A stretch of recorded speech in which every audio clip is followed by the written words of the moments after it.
او د جوړو قیمت چې کوم دی نو 590 لګولې خو دوی وایي چې ډسکاونټ هم پکې ورکوو په ټول باندې. دا د ټول څاروي کې دا خبره ده که نه چې د ستاسو به دغه بوج ختمي. سلامونه احترامات ګرانو کتونکو، د ستاسو د پریشانو د دور کېدو یعنې د لرې کېدو حل چې کوم دی نو هغه ناظم حامد د نست دی. او دا چې کوم دی په دې مردان ته چې دی په دې روډ باندې که نه کوم چې هغه بایپاس روډ دی یعنی د نست چوک کې دوسر روډ دی ته وایي. نو هلته کې جوړې دي او د جوړو قیمت چې کوم دی نو 590 لګولې خو دوی وایي چې ډسکاونټ هم پکې ورکوو په ټول باندې. دا د ټول څاروي کې دا خبره ده که نه چې د ستاسو به دغه بوج ختمي.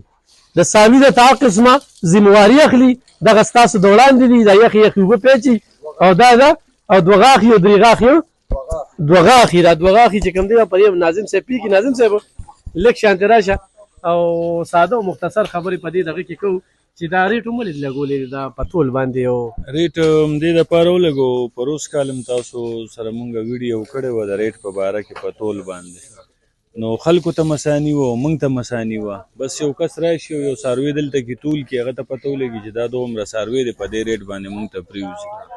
نو 590 ریټ ته د موږ د فارم د جوټو د کټیانو او غټې میخې چې کومې دي چې کومې میخه لنګ کړی دی موږ ته پیغشتي زموږ د خپل فارم میخې دي اوس چې دي په پیو باندې نو هغه میخې موږ په 500 روپۍ باندې ورکوو. ناظم صاحب تاسو تجربه خو ډېره ده، یو سړی په ټول څاروی دي یو سړی په میله کې څاروی دي، فرق څه شته دي؟ فرق دا دی چې د ټول د څاروي وزن معلوم شي یوه خبره، بله دویمه خبره دا چې بجای د دې چې یو سړی په میله کې ولاړ یو لسو کسو سره بیې کوي او یا څاروي کېږي یا په 4-5 زره 10 زره په بیه کې خلاصېږي یا پاتې کېږي، نو د ټول مال ته نه ښه پرېوځي په هغه لحاظ باندې. لکه چې د مارکیټ بیو ته وګوره او ریټ ته وګوره نو په ټول باندې چې کوم څاروي دي نو دا 4-5 زره 10 زره د مارکیټ ته ریټ نه ښه میلاوېږي. موبایل نمبر هم صحیح؟ موبایل نمبر زمونږ 0308 640 75 44 نمبر دی.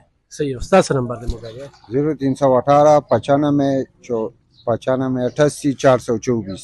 میخه په 500 میخه په 500 او جوټه 590. او جی تاسو وی ډسکاونټ پکې شته؟ بالکل ډسکاونټ به پکې کوو، خپل ډسکاونټ به پکې کوو د فارم. مسله نه ده که فرض کړو په یو څاروي کې موږ ته مزدوري پاتې کېږي او ملګري داسې وي ډېر راځي راغلي هم دي په روز کال چې کومې ویډیو شوې وي نو چې یو څاروي کې مزدوري له 100 روپۍ موږ ته پاتې کېږي نو څه ناڅه ډسکاونټ هم پکې کوو.